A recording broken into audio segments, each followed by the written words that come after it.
Sociedad Bíblica de México.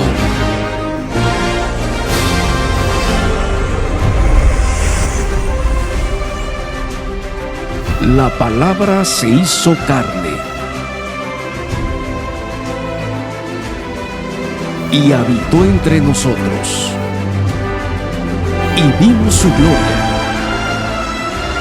la gloria del unigénito del Padre, llena de gracia y de verdad.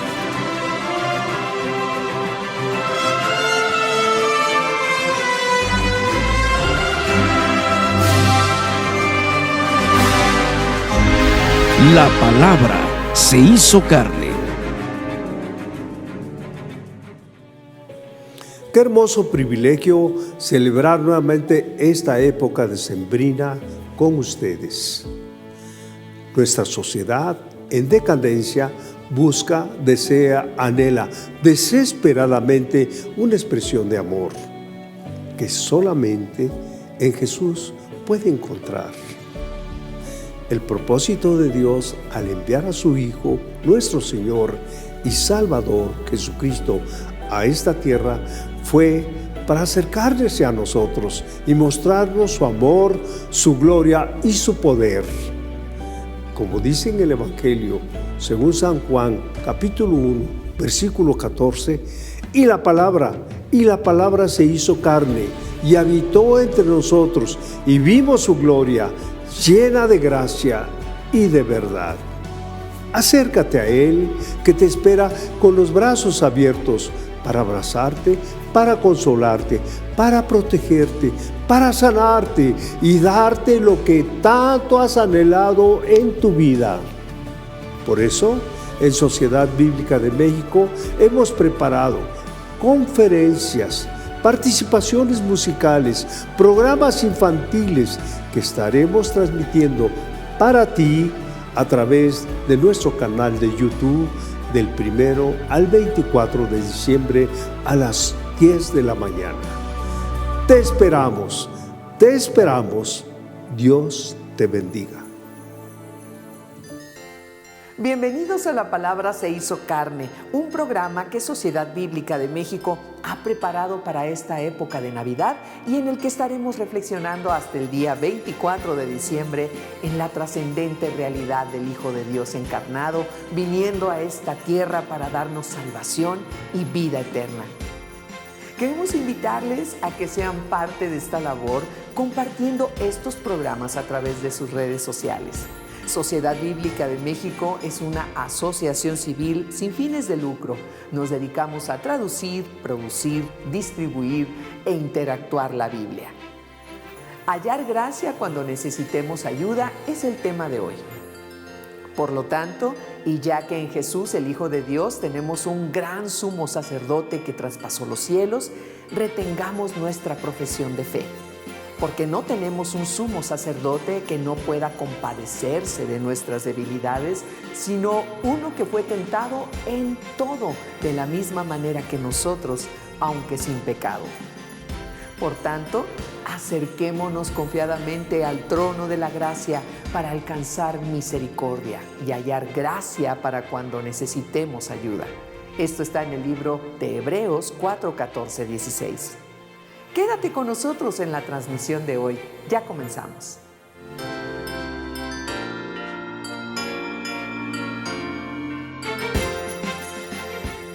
Jesús nunca pecó y debido a que fue sin pecado, se pudo ofrecer a sí mismo, ya que el sacrificio debía ser sin mancha y sin defecto, perfecto. El Mesías era perfecto en toda forma y demostró su misión a la voluntad de Dios al sufrir una muerte horrible en la cruz del Calvario. Él ha pagado el precio, pero si no lo recibimos, no seremos beneficiados de la redención de nuestras almas. Sigamos meditando y reflexionando en este tema de la mano del reverendo Ernie Walter, director ejecutivo de la Sociedad Bíblica de Brasil. Um saludo a todas as amigas e amigos de México e uma gratitud à Sociedade Bíblica de México por la invitación para traer a ustedes ese mensaje de Navidad. Estamos cerca del día del cumpleaños de nuestro Señor y Salvador Jesucristo. Para mí siempre es un honor poder hablar con ustedes y estoy muy grande de hablar en una situación como esa cerca de Navidad para traer un mensaje. Y como es una sociedad bíblica y yo soy de la Sociedad Bíblica de Brasil, nada mejor que mirar en la Biblia. Hay un libro de la Santa Biblia que habla de Jesucristo de una manera distinta. Es la carta a los Hebreos. No se sabe quién era el autor de la carta, pero en la carta a los Hebreos se presenta a Jesucristo como una revelación de Dios, como alguien que era hijo de Dios y era superior a los ángeles. Y ahí se habla en todo el libro de la persona de Jesús, mostrando su ministerio y su obra de salvación de toda la humanidad. Es un libro muy especial. Pero en Sociedad Bíblica, ustedes saben, se traduce la Biblia. Y yo tengo acá conmigo un texto de Hebreos que tengo en dos versiones distintas. Las traducciones son distintas por la técnica, la manera de se hacer la traducción. Esa, Dios habla hoy, es una traducción de equivalencia dinámica. Se dice en la lengua de hoy o que se habló en la lengua de 2000 años atrás o más tiempo en el Antiguo Testamento. Reina Valera es una traducción de equivalencia verbal, donde se procura reproducir una palabra y otra. Miren, eso va a nos ayudar hoy a traer ese mensaje de Navidad. Yo voy a poner en la pantalla el texto bíblico, la versión, y también voy a poner en la pantalla después la comparación de las versiones. El texto que quiero compartir con ustedes, voy a hacerlo primero con la traducción Reina Valera contemporánea, es de la carta a los Hebreos, capítulo 4, a los versos 14 a 16. Vamos a ver primero el verso 14. Miren, por lo tanto, ya que en Jesús, el Hijo de Dios, tenemos un gran sumo sacerdote que traspasó los cielos, retengamos nuestra profesión de fe. Ese texto en Dios habla hoy nos habla con otras palabras así: Jesús, el Hijo de Dios, es nuestro gran sumo sacerdote que ha entrado en el cielo. Por eso debemos seguir firmes en la fe que profesamos. Cuando habla de Jesús, dice que Él es nuestro sumo sacerdote que ha entrado en el cielo. Y ahí se acorda el tiempo del templo del Antiguo Testamento, donde el sumo sacerdote entraba para adentro de los santos, era una parte especial donde tenía acceso solamente el sumo sacerdote para ahí hablar con Dios, y él hablaba sobre eso al pueblo. En ese texto nos muestra ahora que Jesús, como nuestro sumo sacerdote, adentró al cielo y abrió el cielo para nosotros. Miren qué imagen bonita sobre la obra de Jesucristo. Jesús abrió el cielo.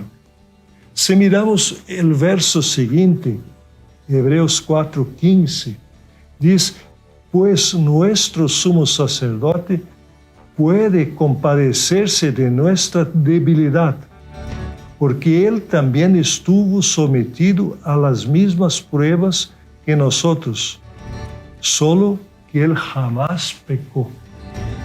Este sumo sacerdote, que es Jesucristo, puede compadecerse de nuestras debilidades. Vamos ahora a ver cómo Reina Valera contemporánea lo tradució el versículo 15, dice así: porque no tenemos un sumo sacerdote que no pueda compadecerse de nuestras debilidades, sino uno que fue tentado en todo de la misma manera que nosotros, aunque sin pecado. La misma mensaje con otras palabras, pero la misma traducción. O sea, que Jesucristo conoce nuestras debilidades y se compadece de ellas. Y ahí seguimos para el último verso que queremos destacar en ese mensaje. El verso 16 dice: por tanto, acerquémonos confiadamente al trono de la gracia para alcanzar misericordia y hallar gracia para cuando necesitemos ayuda. Acá en Reina Valera Contemporánea dice que acerquémonos confiadamente al trono de la gracia. En Dios habla hoy tenemos en el verso 14, 16, la siguiente palabra: acerquémonos pues con confianza, acerquémonos confiadamente al trono de la gracia, al trono de nuestro Dios amoroso. Miren, la gracia de Dios es que Dios es amoroso. Como es rico comparar las traducciones. Y ahí, Reina Valera Contemporánea completa: para alcanzar misericordia y hallar gracia para cuando necesitamos ayuda. Y Dios habla hoy, dice: para que Él tenga misericordia de nosotros y en su bondad nos ayude en la hora de necesidad. ¿Cuál es la mensaje que ese texto nos trae? Primero, tenemos un Dios que nos entiende. Un Dios que nos entiende. En nuestras casas, cuando nos desentendemos en familia, muchas veces una parte dice: tú no me entiendes. Los hijos dicen a los padres: tú no me entiendes. La señora dice a su esposo: tú no me entiendes.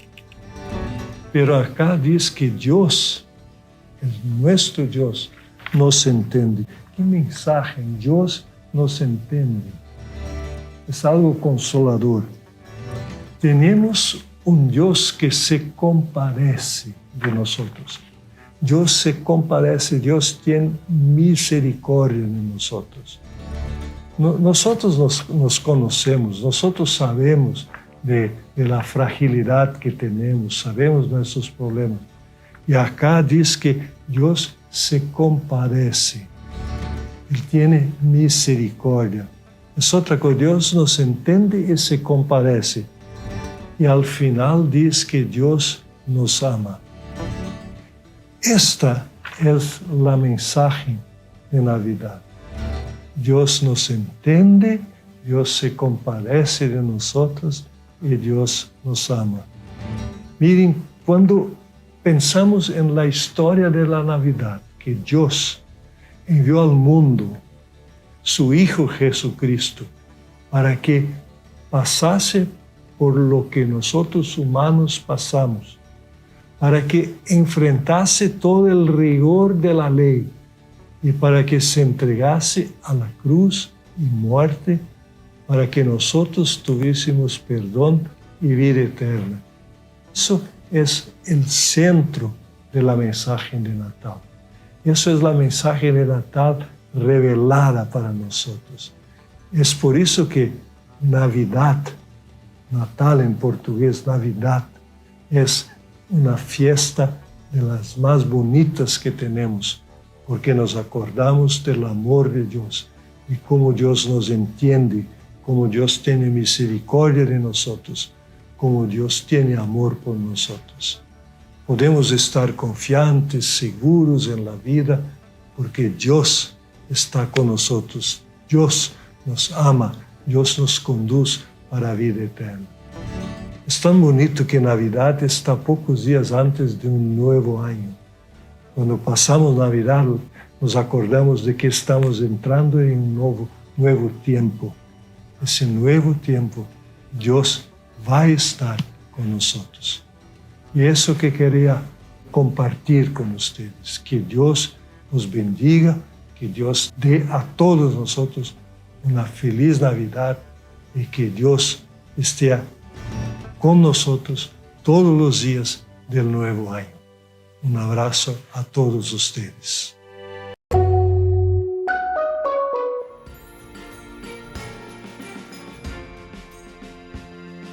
La exposición a la palabra de Dios renueva nuestro entendimiento y nos ayuda a mantener nuestra confianza en Jesucristo, la roca de nuestra salvación.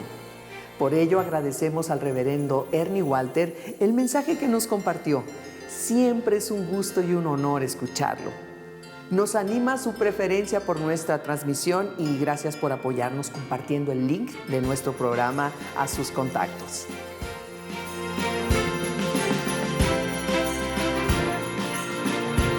Vamos, 2, 3, 4. 1, 2, 3, 4. Ángeles cantando están.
Debemos tener conocimiento de quién es el Mesías Redentor, de lo que hizo mientras estuvo entre nosotros encarnado.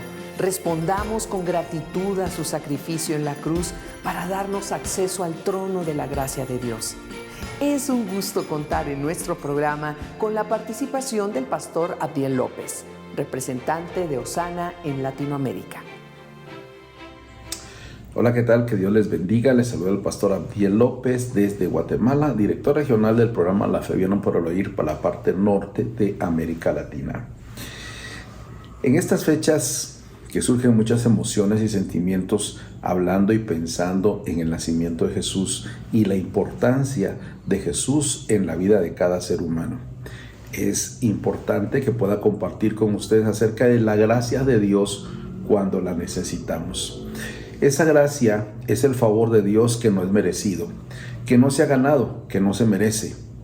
Y el hecho de saber que la gracia de Dios está disponible para nosotros en cualquier estación de nuestra vida, en cualquier lugar donde estemos en la montaña, en un valle, cerca del mar, donde quiera que nos encontremos, el saber de esa gracia de Dios abre la puerta para que nosotros podamos recibir ayuda, ánimo, sanidad y todo lo que necesitamos en cada situación. Cuando sabemos que no es una virtud de nuestra bondad, sino que la gracia es la bondad de Dios, es cuando nosotros le permitimos a Dios que nos ayude o que intervenga en nuestra vida y en cada estación de nuestras vidas. Hoy quiero compartir con ustedes acerca de un pasaje en Hebreos capítulo 4, versos 14 al 16, que dice: por lo tanto, ya que en Jesús, el Hijo de Dios, tenemos un gran sumo sacerdote que traspasó los cielos, retengamos nuestra profesión de fe. ¿Por qué no tenemos un sumo sacerdote que no pueda compadecerse de nuestras debilidades, sino uno que fue tentado en todo, de la misma manera en que nosotros, aunque sin pecado? Por tanto, acerquémonos confiadamente al trono de la gracia para alcanzar misericordia y hallar gracia para cuando necesitemos ayuda. Lo más importante de la gracia de Dios es que siempre ha estado y estará cuando necesitemos ayuda y cuando la pidamos. Entonces, permítame compartir algunos pensamientos sobre este pasaje que hemos leído. El verso 14 dice: por lo tanto, y ya que en Jesús, el Hijo de Dios, tenemos un gran sumo sacerdote que traspasó los cielos, retengamos nuestra profesión de fe. Hay algunas cosas que debo mencionarle antes de hablar del texto. Primero, ya solo por el hecho de ser Hijo de Dios, Jesús es grande. Es decir, Él no llega a ser grande por ser sumo sacerdote, sino solo por el hecho de ser Hijo de Dios. En consecuencia, el sumo sacerdote no es eso que lo hace grande. Jesús sobresale porque es divino, y solamente Jesús ha traspasado los cielos. Por consiguiente, la diferencia entre Jesús y Aarón es inconmensurable, y por eso el escritor de Hebreos le agrega este adjetivo: el gran sumo sacerdote. Por eso, cuando aparece esta expresión al inicio de este pasaje que yo le leí, donde dice por lo tanto, esa frase hace referencia directa a Hebreos 2:17, y que ha mencionado antes, donde dice: para que llegara a ser un sumo sacerdote misericordioso y fiel en lo que a Dios se refiere, y expiará los pecados del pueblo.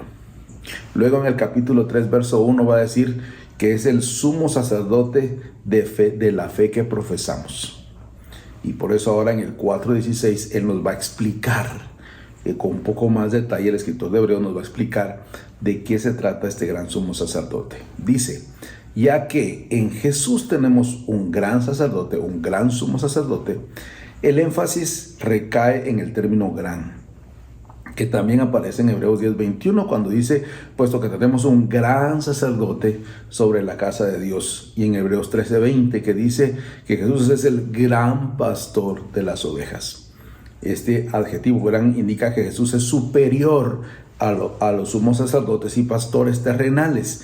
Él es el gran sumo sacerdote, no aquel que entraba en el lugar santísimo y salpicaba sangre para expiar primero sus propios pecados y después por los de su pueblo.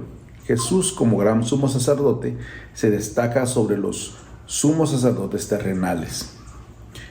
Y luego va a agregar la frase, que traspasó los cielos. El sumo sacerdote judío en el Antiguo Testamento entraba al interior del santuario del templo una vez al año y por un breve momento. Se encontraba ante la presencia misma de Dios, solo por un instante, una vez al año. En contraste, Jesús ha entrado, por eso dice que traspasó los cielos, ha entrado en los cielos mismos y está siempre en la presencia de Dios. Hebreos 9:24 dice que entró en el cielo mismo para presentarse ahora ante Dios, y agrega esto, en favor de nosotros. Jesús ha resucitado de entre los muertos. Jesús ha ascendido al cielo y está sentado a la diestra de Dios el Padre. Él ha penetrado los cielos, Él ha sido exaltado por encima de los cielos, va a decir Hebreos 7:26. Él es majestuoso en su poder y gloria por ser el Hijo de Dios humano y divino. En este tiempo es cuando nosotros debemos de entender, aprender y comprender que Jesús es más que un niño, que Jesús es más que un pesebre y unos pastorcitos. Él es el gran sumo sacerdote, aquel que es exaltado sobre los cielos, aquel que está ante la presencia de Dios y que está allí en favor nuestro, para apoyarnos, para ayudarnos. Él está allí para eso.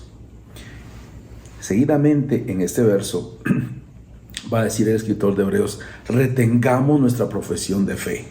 Estamos usando ahora la versión de la Reina Valera contemporánea para que usted se ubique. Retengamos nuestra profesión de fe. Aquí el escritor usa el nombre terrenal de Jesús para expresar la atención en su ministerio, en su sufrimiento, en su muerte, en su resurrección y en su ascensión. Es decir, para presentarnos a un Jesús humano.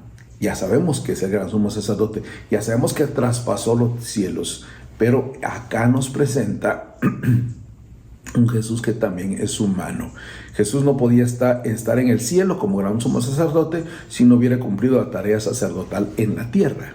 Y eso fue precisamente lo que hizo en su ministerio, y es una buena lección para nosotros los líderes de las iglesias como pastores, también saber guiar a la iglesia y capacitar a la iglesia, prepararla para ese encuentro con Dios. Una vez más, el escritor de Hebreos entremezcla las enseñanzas con exhortaciones. La presente exhortación puede ser vinculada lógicamente con la primera parte del versículo. Recuerda, ya que tenemos un gran sumo sacerdote que traspasó los cielos. Según sus características, el escritor se incluye a sí mismo en la exhortación al escribir: retengamos la profesión de fe. Y él nos va a decir en quién. En el capítulo 3, verso 1, como ya se lo mencioné antes, él habla de Jesús como el apóstol y sumo sacerdote de la fe que profesamos.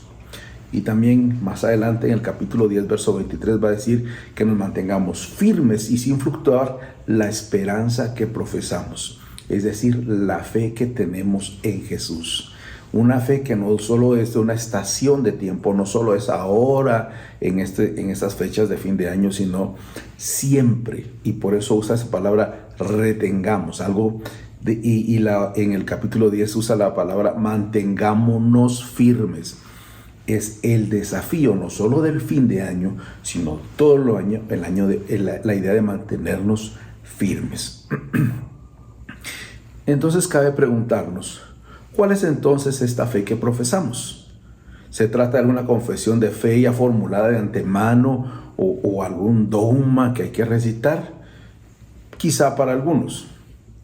Pero hay quienes escriben y describen, me gusta esta descripción que hace un teólogo que se llama Philip Edcumbe. Y él dice, la fe es aquella creencia que se atesora internamente en el corazón y que también se expresa externamente ante los hombres. Otra vez, la fe es aquella creencia que se atesora interiormente en el corazón y que también se profesa externamente ante los hombres. Esto viene a ser como una paráfrasis de Romanos 10:10 que dice, porque con vuestro corazón se cree para alcanzar justicia, pero con la boca se confiesa para alcanzar salvación. Esta es la fe que debemos continuar profesando en el corazón y con la boca gozosamente, abiertamente, de modo tal que también nuestro prójimo pueda oír el mensaje sobre Jesús, el Hijo de Dios. No solo del Jesús, un bebé que se celebra un nacimiento en estas fechas, sino Jesús, el Hijo de Dios, el gran sumo sacerdote, el apóstol de la fe que profesamos. Eso es lo que el escritor de Hebreos nos invita a pensar cuando estamos pensando en Jesús.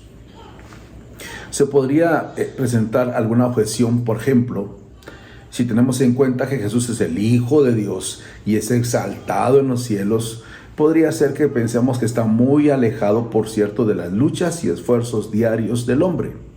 Su sacerdocio es de escasa consecuencia. ¿Por qué?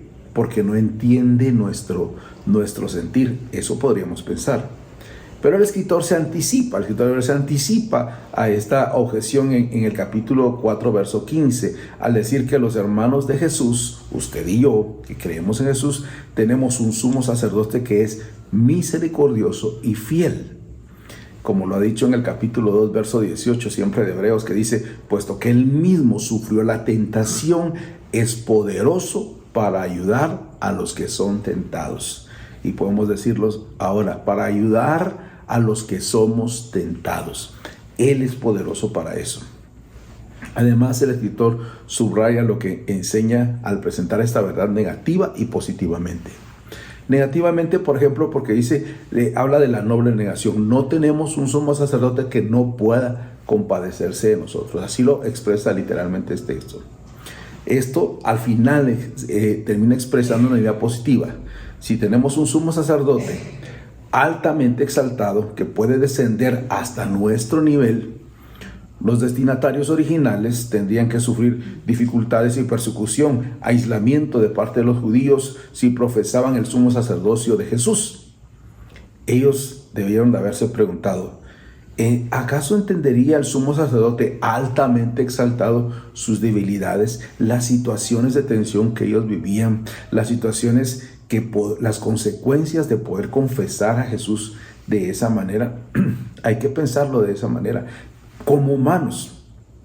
Sin embargo, si se les aseguraba, como lo hace el escritor de Hebreos, que el sumo sacerdote celestial puede sentir lo que ellos sienten, y si confesamos su nombre públicamente, Él sufre con nosotros cuando a nosotros mismos nos reprochan, cuando se burlan y cuando nos insultan.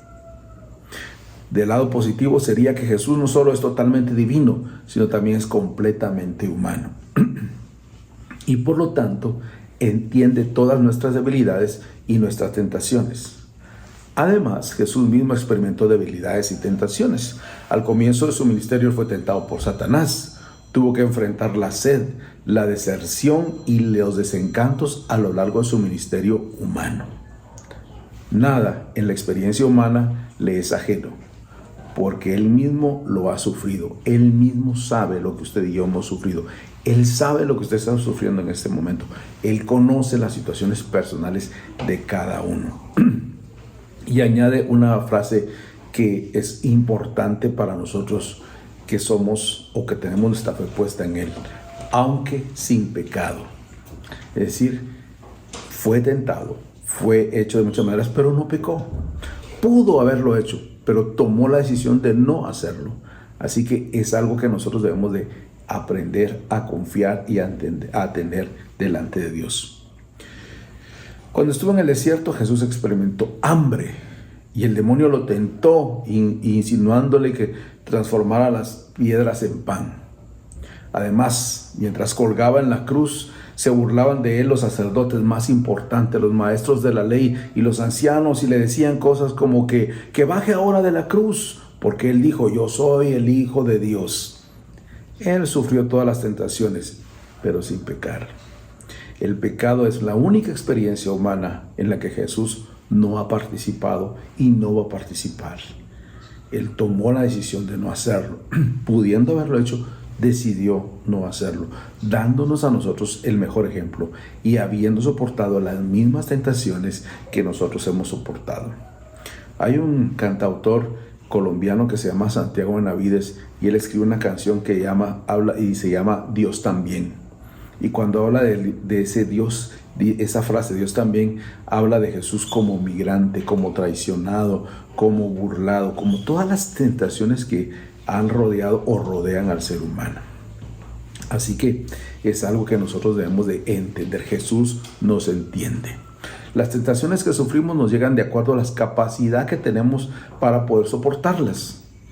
Hay un ojo cuidadoso de Dios que está siempre sobre nosotros para que no sucumbamos, para que no caigamos. El mismo apóstol Pablo va a decir allá en 1 Corintios 10:13, a ustedes no les ha sobrevenido ninguna tentación que no sea humana, pero Dios es fiel y no permitirá que ustedes sean sometidos a una prueba más allá de lo que puedan resistir, sino que junto con la prueba les dará la salida para que puedan sobrellevarla.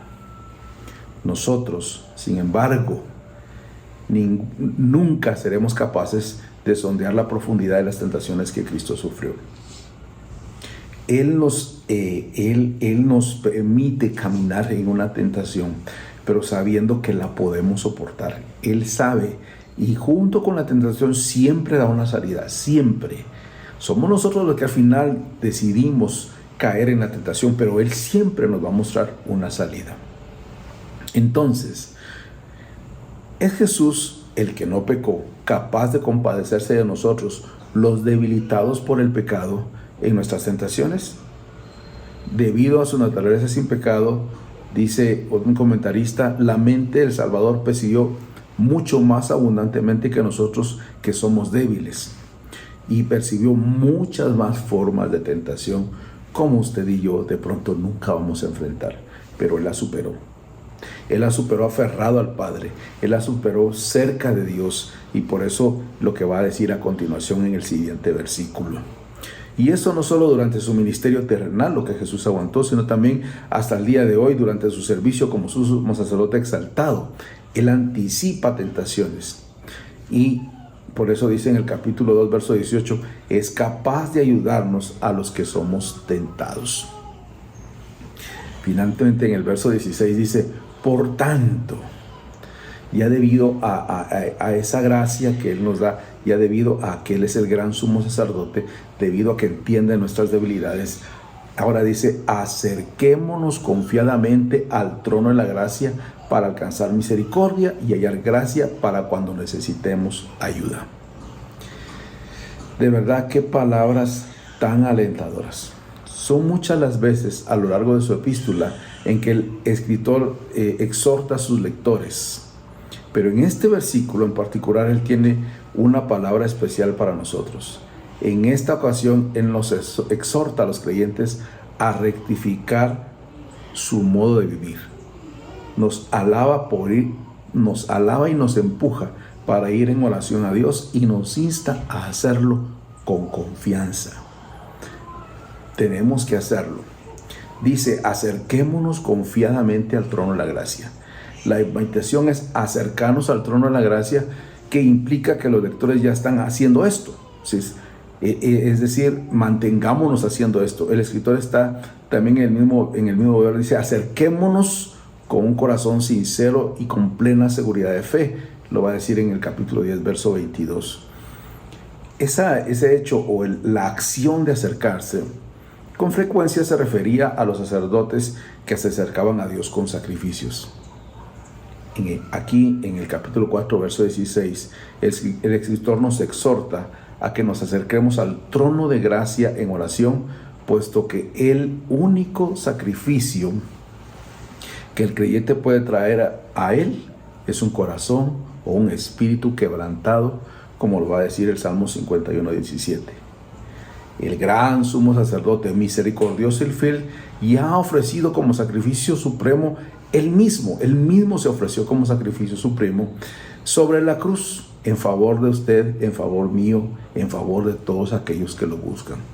Por eso ahora invita al pecador débil y tentado a acercarse al trono de la gracia de Dios. Es el sacrificio que ya hizo el que permite, nos abre la puerta y la oportunidad para acercarnos a su gracia, a su amor.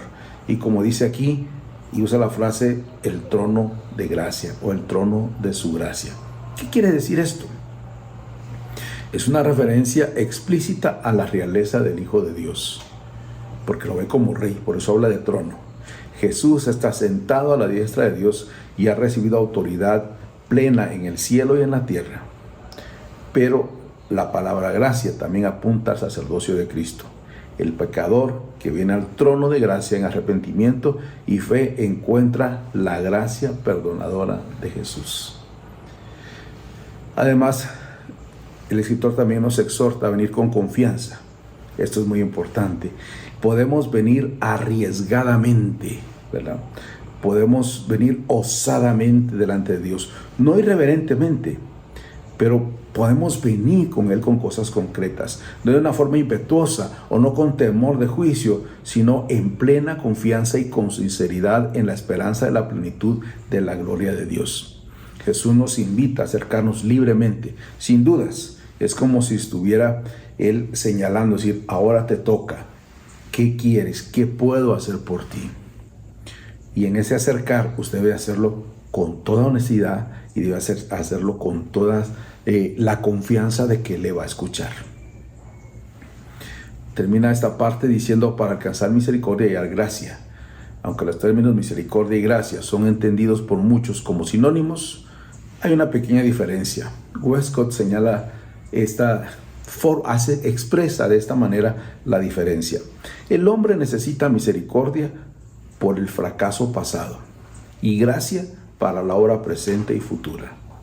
También hay una diferencia en cuanto al modo de lograr una de ellas. La misericordia debe ser tomada porque se nos ofrece al ser extendida al hombre en su debilidad, pero la gracia debe ser buscada por el hombre según su necesidad. Para cada cosa acudimos a Él apelando a su gracia. Osadamente, confiadamente, atrevidamente podemos acercarnos delante de Él. La misericordia de Dios le es enviada a pecadores que están en miseria o en dificultad. Ellos reciben la compasión de Dios cuando se le acercan. Y en tanto que la misericordia de Dios se extiende a todas sus criaturas, su gracia, tal como lo señala el escritor de Hebreos, en Hebreos 4:16, se extiende a todos aquellos que se acercan al trono de Dios. La misericordia es caracterizada por la tierna compasión de Dios, la gracia como su bondad y su amor. Y dice la última frase, para cuando necesitemos ayuda. El socorro es recibido en el momento justo, en la hora de necesidad. El escritor no dice que el socorro o la ayuda sea constante, sino que más bien alivia la necesidad del momento. Dicha necesidad puede ser material, física o espiritual. Cuando invocamos el nombre del Señor con fe y nos acercamos al trono de Dios, Él nos escucha y nos contesta. Él permanece presto a ayudar. Y en estas fechas, las estadísticas mismas hablan que son unas fechas de mucha depresión y de tristeza porque hay mucha gente que vive en soledad. Yo quiero decirles a todos ustedes que en medio, la gracia de Dios está disponible para cuando necesitamos ayuda. Esa gracia es hoy el momento de acercarse a ella.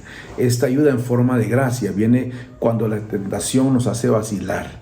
Dios nos da los medios para encontrar una salida a cada una de nuestras tentaciones porque Él nos conoce, Él nos ama, Él dio su vida por nosotros. Este es un tiempo de encontrarnos con la gracia de Dios.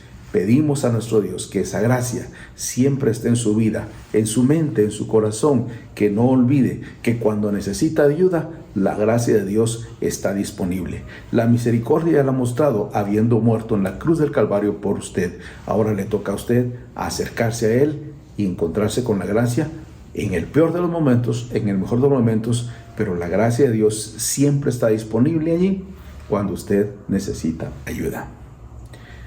Que Dios continúe bendiciendo su vida.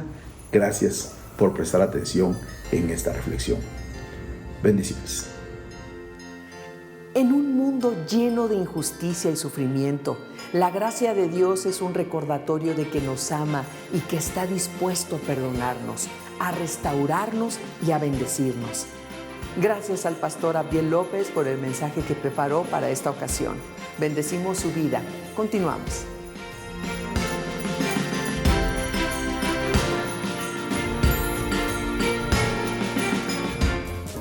Compartamos la Navidad. En este mes tenemos un regalo muy especial para ti.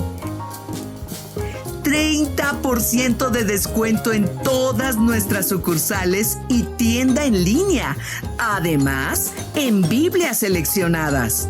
Al adquirir una Biblia, la Sociedad Bíblica de México te donará una de igual o menor precio a la adquirida. Aprovecha los últimos días de esta promoción. De esta manera, uno a uno, hombro a hombro, juntos llevaremos la palabra de Dios a todo México. Comparte la esperanza que solo Dios puede dar. Comparte la Biblia para que ningún mexicano se pierda. Promoción válida del 1 al 28 de diciembre del 2023.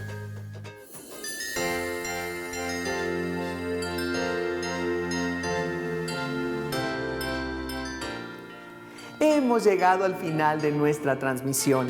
Le damos gracias a Dios por haber hecho posible la transmisión de este programa. Le agradecemos por cada uno de los colaboradores. Cuando confesamos nuestros pecados a Dios y nos arrepentimos, hallamos gracia.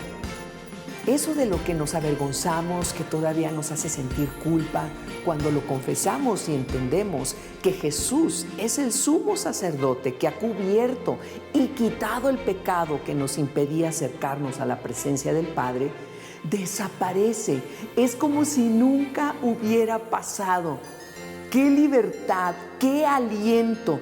¡Qué liberación tenemos! Este es uno de los aspectos de la gracia.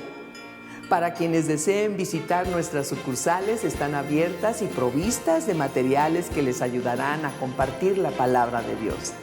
También contamos con nuestras páginas de internet www.sbm.org.mx para conocer más sobre la Sociedad Bíblica de México y la de e-commerce para conocer y adquirir todo lo que necesiten para sus ministerios o iglesias. Los esperamos el día de mañana a las 10 en punto para una nueva reflexión sobre la palabra de Dios y les recordamos compartir estos videos para que más personas conozcan del amor de Dios y por qué vino a este mundo. Hasta pronto.